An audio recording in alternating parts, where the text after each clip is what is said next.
Le sommaire de votre magazine d'information. Bien le bonsoir. Tuerie de Keur Samba Laobé, le premier des Thiantakoun dort ce soir à 10e. C'est le quartier qui abrite la maison d'arrêt de correction de Thiès. Cheikh Béthio Thioune, inculpé pour complicité d'homicide, de recel et d'inhumation de cadavres sans autorisation. Ses avocats vont demander une liberté provisoire. Dans cette affaire toujours, des disciples supposés du marabout brûlent 130 millions de francs CFA en valeur estimée. 5 bus de transport en commun de type Tata. Acte nocturne commis entre mercredi et jeudi. Une enquête est ouverte. Confection des listes pour les prochaines législatives. La coalition Benno Bokk Yakaar trouve un compromis. Les résultats du premier tour de la présidentielle, principale soupape. Avis de recherche de la ménagère pour dénicher sa bouteille de gaz butane. Les boutiquiers ne veulent absolument rien entendre. Des membres du cadre unitaire syndical des enseignants du moyen secondaire réclament la démission de leur secrétaire général. Demande liée aux 5 mois de grève sans satisfaction. Par ailleurs, la suspension de ce mouvement divise davantage l'école sénégalaise et alimente les menaces qui pèsent sur l'année. Nous en parlons en fin d'édition avec l'inspecteur de l'enseignement à la retraite, l'écrivain Mody Niang. Cour pénale internationale, l'ancien président du Libéria, Charles Taylor, reconnu coupable de crimes de guerre et crimes contre l'humanité. La peine connue le 30 mai prochain. Bienvenue à tous.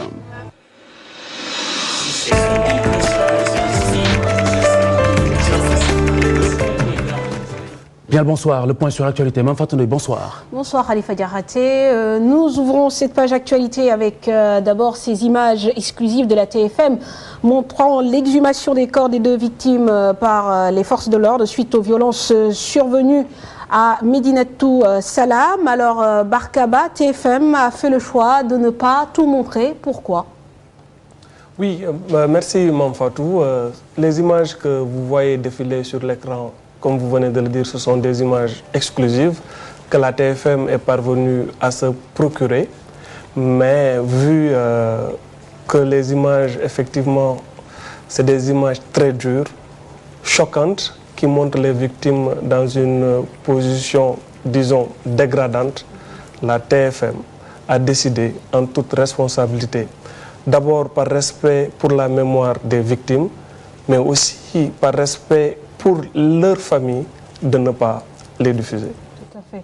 Merci Barkaba pour ces précisions. Alors Khalifa, vous le disiez au sommaire, Cheikh Béthio Thioune, inculpé et arrêté après son face-à-face avec le procureur de la République. Cette arrestation fait suite à sa garde à vue. Nous sommes en ligne avec Chérif Dia. Chérif, bonsoir. Est-ce que vous pouvez nous relater les événements survenus donc jeudi à Thiès ?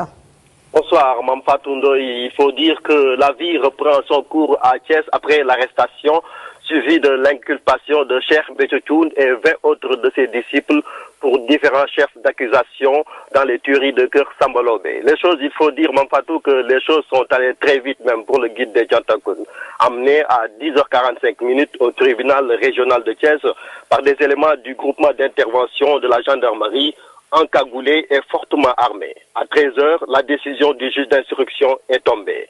Cheikh Béthio Thioune est inculpé de complicité d'homicide, de recel et d'inhumation de cadavres sans autorisation, d'association de malfaiteurs, mais aussi de détention d'armes sans autorisation. Il passe donc, comme vous l'avez dit, sa première nuit en prison dans une maison d'arrêt et de correction de Thiès qui se trouve au quartier 10e. Il faut dire que c'est une prison fortement quadrillée par des éléments du groupement mobile d'intervention. Donc désormais, pour y accéder, il faudra montrer patte blanche. Les 20 autres disciples sont, eux, inculpés de différents chefs d'accusation. Quant aux 37 des 47 Thiantakoun interpellés lors des manifestations de ces derniers jours à Thiès, ils sont eux aussi placés sous mandat de dépôt et seront jugés le 2 mai, Mme Fatou Ndoye. Merci Chérif Dia. Nous sommes en présence de l'un des avocats de Cheikh Béthio Thioune, Maître Ousmane Seye. Maître Ousmane Seye, vous venez d'entendre notre confrère Chérif Dia sur les délits d'inculpation. Quelle est votre réaction ? Ma réaction d'abord, c'est par rapport à ces images que vous voudriez montrer. Je suis parfaitement d'accord avec Michel Barkaba pour ne pas montrer ces images. pour deux raisons essentiellement. D'abord, c'est des images qui violent l'enquête préliminaire. Ensuite, c'est des images qui violent la mémoire des défauts. Je crois qu'il y a eu des dérives dans la publication de certaines images par certains organes de presse. Et moi-même, je m'en suis référé à M. le procureur de la République pour qu'on respecte quand même d'abord la personnalité du suspect, qui est M. Bétiotoun, et qu'on respecte la mémoire des défunts. Donc, c'est une chose excellente que M. Barkaba ait demandé qu'on ne diffuse pas ces images. Pour revenir à ces délits d'inculpation. Voilà, les délits d'inculpation, évidemment, j'en ai parlé ce matin. Et je suis étonné que M. Bétiotoun soit poursuivi pour le délit d'association de malfaiteurs. Et j'ose croire qu'il ne s'agit pas de déclarer l'association des Tchantakoun comme une association de malfaiteurs, parce que si c'était le cas, il faudrait alors déclarer toutes ces associations religieuses que compte notre pays d'associations de malfaiteurs. Je crois qu'il faut être conséquent, il faut aller jusqu'au bout. Si les Tchantakoun aujourd'hui constituent une association de malfaiteurs, les autres associations religieuses... Compte tenu du fait que la procédure est en cours, nous allons juste vous demander de nous dire votre prochaine démarche. Juste oui. Maintenant, il va passer à la prison, qu'est-ce que vous allez faire? Un peu, parce que quand même, on est... M. Bétiotoun a été inculpé, on m'a demandé mon sentiment sur les chefs d'inculpation. Sur l'homicide, je crois que Bétiotoun a été très clair, il n'a pas participé au meurtre, il n'a pas commandité. Maître, quelle est votre prochaine démarche? Ma prochaine démarche, évidemment, c'est d'essayer d'initier des procédures pour obtenir la libération de M. Bétiotoun. Notamment une demande de liberté provisoire dans un premier Mais temps. vous savez, c'est peut-être une demande de mise en liberté provisoire, mais vous savez, tout le monde dit qu'il est contre l'impunité. Moi, je crois que je suis un militant des droits de l'homme. Je l'ai toujours dit, je suis contre l'impunité, mais l'impunité, ce n'est pas la punité. Il faut éviter de verser dans l'autre extrême. L'impunité aujourd'hui, ce n'est pas la répression. Et je donne l'exemple de ce Belge qui a tué 70 personnes. Il n'est pas incarcéré parce que quand on a étudié son cas sur le plan médical, on s'est rendu compte qu'on ne peut pas l'incarcérer. C'est aussi ça l'impunité, c'est aussi ça la justice, c'est la rigueur, il faut aller jusqu'au bout. J'ai dit que M. Bétiotoun, aujourd'hui, il est malade.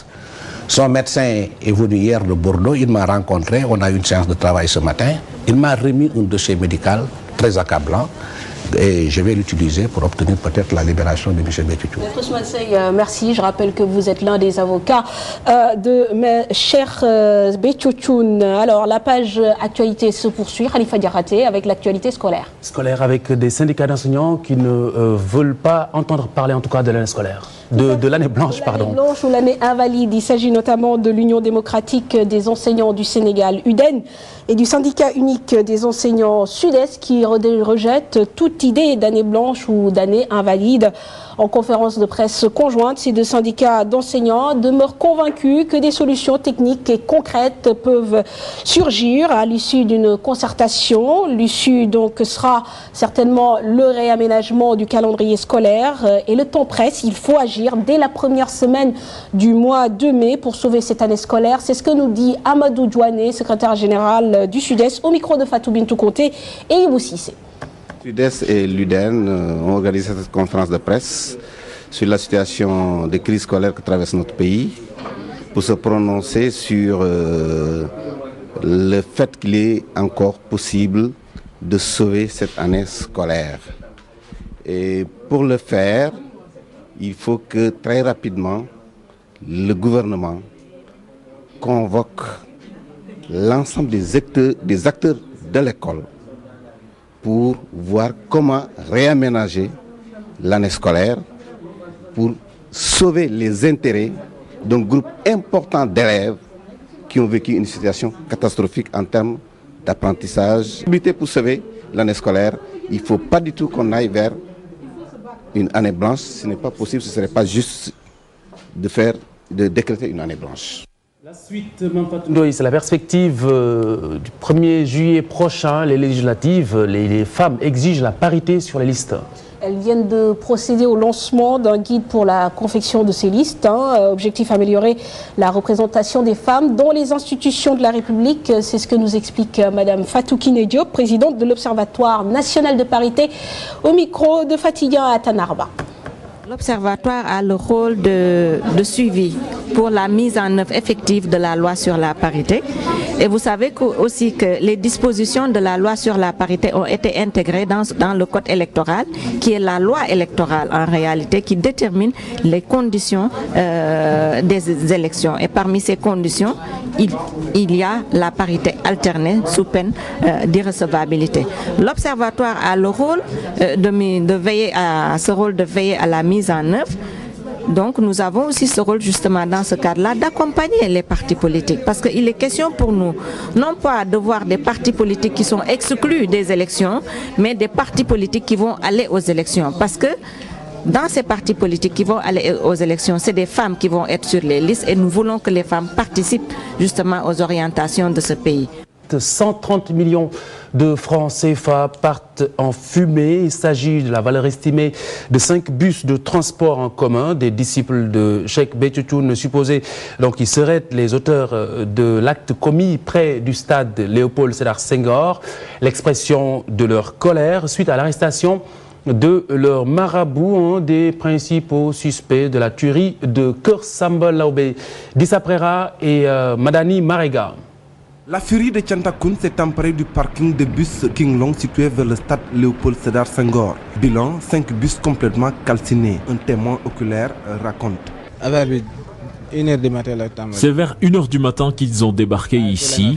Ils étaient nombreux. Dès qu'ils ont commencé à mettre le feu, je me suis enfui et j'ai appelé les chauffeurs qui n'habitent pas loin d'ici. Ils ont incendié pas moins de 5 voitures. 4 autres ont été sauvés par les chauffeurs. Ils étaient habillés simplement et armés de gourdins. Avec la rapidité avec laquelle les cas ont pris feu, ça montre qu'ils avaient de l'essence avec eux. L'un des propriétaires de bus incendiés, désemparé, revient sur le film de cette nuit. C'est vers 3h du matin que le chauffeur m'a réveillé pour me dire que les bus ont été incendiés. À la question de savoir par qui, il répond que c'est un groupe de jeunes venus à bord de 2 4x4. Actuellement, tout est complètement calciné. Plus que le remboursement des dommages causés par cette expédition, c'est la sécurisation des gares routières qui est à l'ordre du jour. Parce que ces véhicules ne peuvent pas se domicilier avec ses propriétaires. On a des gares. Donc au niveau des gares, il faut que la sécurité veille au niveau des gares pour la sécurité des personnes et des biens. 130 millions, c'est la valeur des 5 bus partis en fumée. Aujourd'hui, aucun bus n'a quitté la gare. La peur au ventre, les chauffeurs ont décidé d'observer une journée sans travail en attendant d'y voir plus clair. Et puis Dissa Prera, une enquête est ouverte pour la lumière sur cette affaire. La bouteille de gaz butane se fait désirer à Dakar. Depuis près d'une semaine, les ménagères valsent entre l'épicier du quartier, les stations d'essence et les dépôts. Alors s'agit-il d'une rupture de stock? Les boutiquiers, pour leur part, ne souhaitent pas s'avancer sur la question. Marie-Christine Mendy, Madani Marega. Le gaz butane est introuvable à Dakar. Médina, Grand Dakar, Ouagouniaï, les populations vivent un véritable calvaire. C'est la croix et la bannière pour disposer de ce combustible. J'habite à la Gueltapé, mais j'ai dû marcher jusqu'à la Médina sans trouver de gaz. J'ai dû acheter du charbon pour préparer le repas. En plus, la bonbonne de gaz n'est plus économique car ça ne dure même pas une semaine. Cette situation est vraiment difficile. D'habitude, j'utilise 2 bouteilles de gaz. Ma domestique a fait le tour du quartier sans en trouver. Là, je suis obligée d'utiliser le charbon et cela ne m'arrange pas du tout car ça retarde mon travail. Et les clients deviennent impatients. Pénurie ou rupture, les boutiquiers dégagent leurs responsabilités. Il n'y en a pas pénurie, c'est l'usine qui ne livre pas le gaz, quoi. C'est à cause de ça, quoi. C'est pas notre faute, quoi. Non, les gens acquis, c'est nous qui ont cassé le gaz, mais le faute, c'est pas nous, quoi. C'est pas nous qui causons le gaz là. C'est le problème des usines là. Nous ne dissimulons pas les bonbons de gaz. Même pour nous, c'est vraiment difficile d'en trouver. Même son de cloche chez les livreurs qui soutiennent plutôt la thèse du rupture de stock. Le problème se situe au niveau des usines, raison pour laquelle on est resté presque une semaine sans livrer aux boutiquiers le produit. La baisse des prix des denrées de première nécessité ne concerne pas encore le gaz butane. Son absence dans les rayons des magasins ne plaide pas pour. Politique à présent avec la confection des listes pour les prochaines législatives du 1er juillet prochain. Les formations de la coalition Benno Bokk Yakaar accordent leur violon, représentativité et résultats du premier tour de la présidentielle de 2012 ont suffi pour jouer une harmonie sans fausse note. Adi Atala pour plus de détails. La coalition Macky 2012 et ses alliés au deuxième tour, réunis autour de Benno Bokk Yakaar, auraient trouvé un accord sur les listes finales des législatives. Les différentes parties se sont ménagées une issue. Macky Sall, sorti vainqueur à la présidentielle, se taille la part du lion avec 77 sièges. Normal, disent ses partisans. Suivi de la coalition Benno Siggil Sénégal avec 29 sièges, Benno ak Tanor 25, Idi Fo Président 12 et 8 pour les candidats de la société civile et ceux indépendants. Sur la liste proportionnelle, les coalitions ci-dessus auront respectivement 24 sièges, 12 élus, 10 députés, 7 élus, 2 pour Ibrahima Fall et Cheikh Bamba Dièye et 1 siège pour les autres candidats. La répartition est axée sur un calcul basé sur le ratio électoral. Les listes départementales risquent d'être la pomme de discorde. Le scrutin départemental est celui d'un tour. Celle qui a le plus grand suffrage rafle tous les sièges. Sur ces listes, les membres de la coalition ne parleraient pas d'une seule voix. La coalition Sopi, qui fera certainement partie de l'hémicycle, n'a pas encore dit son dernier mot. Et les mouvements Fekke Mathi Bolé, Y'en a marre, entre autres, pourraient aussi jouer les troubles faits en demandant également des sièges. Si la répartition des sièges est presque réglée à quelques jours du dépôt des listes, la question de la parité dans celle-ci risque d'être la pierre d'achoppement. La page des sports, Mamfatou Ndoye, rebonsoir. Rebonsoir Khalifa, Malik Fall, Binta Zahra, Maria Faye et Mbaye Niane, sacrés meilleurs nageurs de la saison 2011, en prix décerné par la Fédération sénégalaise de natation et de sauvetage. Malik Fall et Binta Zahra évoluent en Europe, tandis que Mariam Faye et Mbaye Niane sont licenciés à Dakar.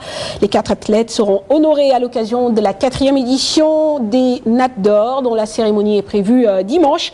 Cette présente édition est dédiée à Sidat Niane, président de cette Fédération sénégalaise de natation et de sauvetage de 1984 à 2001. Et puis nous parlons de cross et plus précisément de Brity Cross, organisé par l'ambassade de la Grande-Bretagne et qui se tient samedi à 16h. Il s'agit d'une course à pied sur 10 km dédiée à la promotion du sport, des Jeux Olympiques de Londres et à l'association Handisport. Cette course se fera entre la porte du millénaire et le monument de la Renaissance africaine. C'est ce que nous explique John Marshall, ambassadeur de Grande-Bretagne au Sénégal, au micro d'Abdoulaziz Ndiaye et Alioune Tiagne.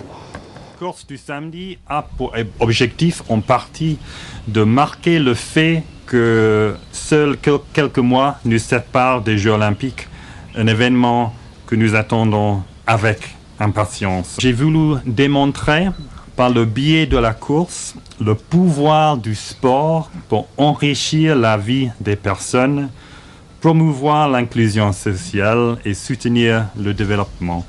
Notre souhait, partagé par Vivo Énergie, est de soutenir les personnes handicapées en faisant don des recettes générées par la vente des tickets à Handisport, l'organisation qui fait la promotion du sport pour les personnes handicapées et qui est également chargée d'organiser la participation du Sénégal aux Jeux paralympiques.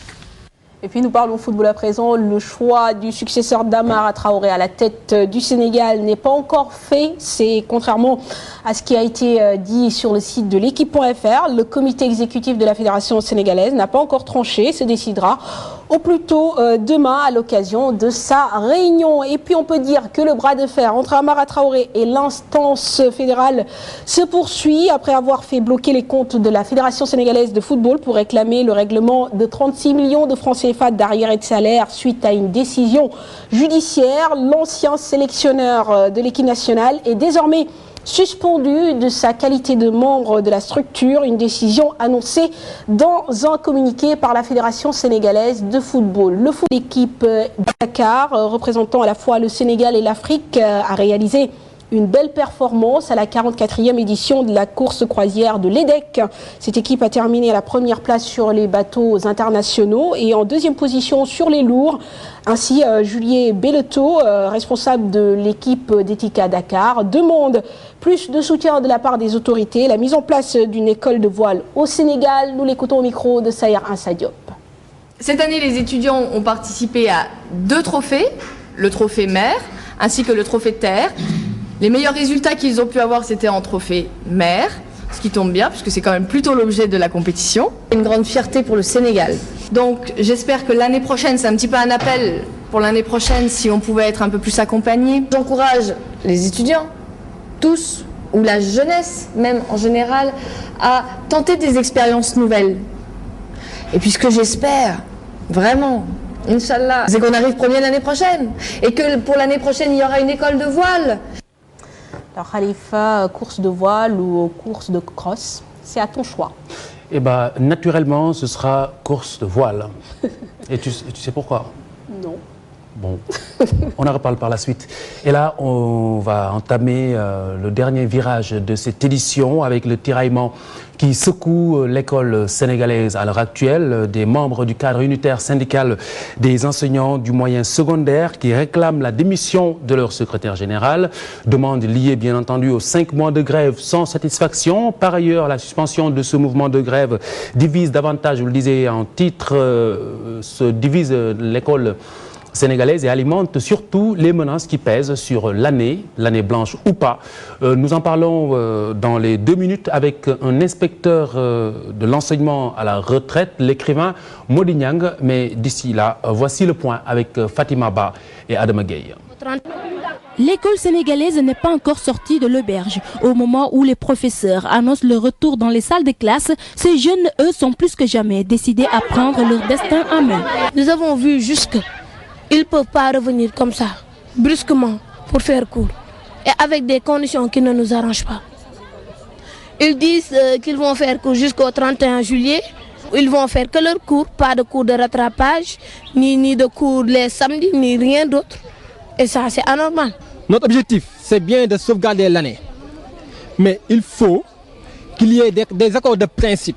Donc retourner en classe, ce serait de sacrifier les élèves. La décision du QSEMS de suspendre son mot d'ordre ne fait pas l'unanimité. Certains professeurs ne soutiennent pas la cause. L'imam Moulay n'est pas d'accord avec ça. Vous savez que Blaise Diagne n'est pas d'accord avec ça. Vous savez que Kennedy n'est pas d'accord avec ça. Et on nous dit qu'il y a 63% des lycées ou CM qui n'étaient même pas en mouvement. Comment ils peuvent se prononcer par rapport à cela? Mieux encore, le secrétaire général du QSEMS est mis au banc des accusés. Le camarade secrétaire général Mamadou Mbodj a été minorisé dans sa position de vouloir suspendre le mot d'ordre. Il trouve un autre moyen en ramenant la question au niveau de la base. Mieux encore, lorsque le QSEMS rencontrait le ministre de la fonction publique et le ministre de l'éducation, ça s'est fait en catimini. Parce que le directoire national n'était pas reçu dans sa totalité, mais c'est le camarade secrétaire général accompagné du chargé de revendication et du porte-parole du QSEMS qui était reçu par le gouvernement. Ce qui est une violation des règles démocratiques du fonctionnement du directoire. Donc nous demandons à ce que le secrétaire général qui a échoué dans sa mission de rendre les tabliers et de démissionner. Les élèves, eux, ne veulent pas être l'agneau du sacrifice dans cette histoire. Ainsi, les autorités sont interpellées. On ne veut pas qu'elle soit blanche. L'année est déjà blanche. Nous, on ne demande pas d'année blanche. L'année est déjà... L'année, on fait que constater. C'est un constat que tous les élèves ici, même les élèves qui disent vouloir étudier plus que nous, savent bien que l'année est en situation désastreuse. Nous allons continuer notre combat pour qu'il y ait un accord de principe. Mais nous, élèves, nous qui sommes conscients de la gravité de la situation, nous faisons appel au ministre de l'Éducation, Monsieur Ibrahima Sall, de réagir.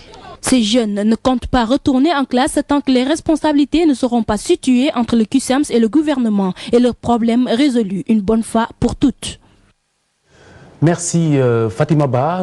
Nous vous annoncions Modi Nyang, écrivain, inspecteur de l'enseignement à la retraite. Il était là avec nous à 19h pour l'édition de Papa Ngagne Ndiaye. Eh bien, il a eu une contrainte de dernière minute. Veuillez nous en excuser. Merci de nous avoir suivis. Bonsoir.